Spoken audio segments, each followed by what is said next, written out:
আল্লাহ তাআলা বলেন, কুল ইন কুনতুম তুহিব্বুনাল্লাহ,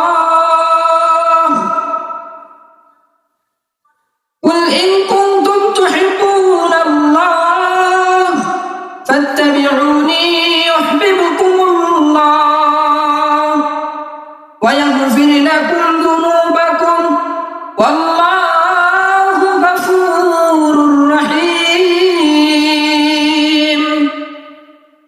আল্লাহ রাব্বুল আলামিন কোরআনুল কারীমের ভিতরে বলেন,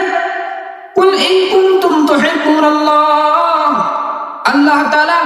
আমার আপনার নবী সাল্লাল্লাহু আলাইহি ওয়াসাল্লামকে ডাক দিয়ে বলে, ও আমার প্রিয় হাবিব, কুল আপনি আপনার উম্মতদেরকে বলে দেন, ইন কুনতুম তুহিব্বুনাল্লাহ, যদি তারা আমি আল্লাহ তাআলার সাথে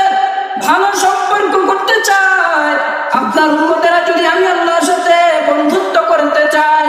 যদি মুহাব্বতের সিলসিলা তৈরি করতে চায়, ফাত্তাবিউনি ইউহিব্বুকুমুল্লাহ, তাহলে তারা যেন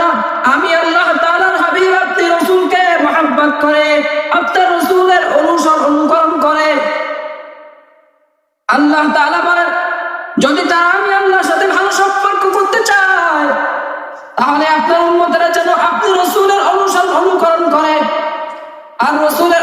অনুকরণ সাহাবায়ে কেরাম রাদিয়াল্লাহু তাআলা আনহুম আজমাইনরা কিভাবে করছেন? সিদ্দিক আকবর রাদিয়াল্লাহু তাআলা আনহু তিনি কিভাবে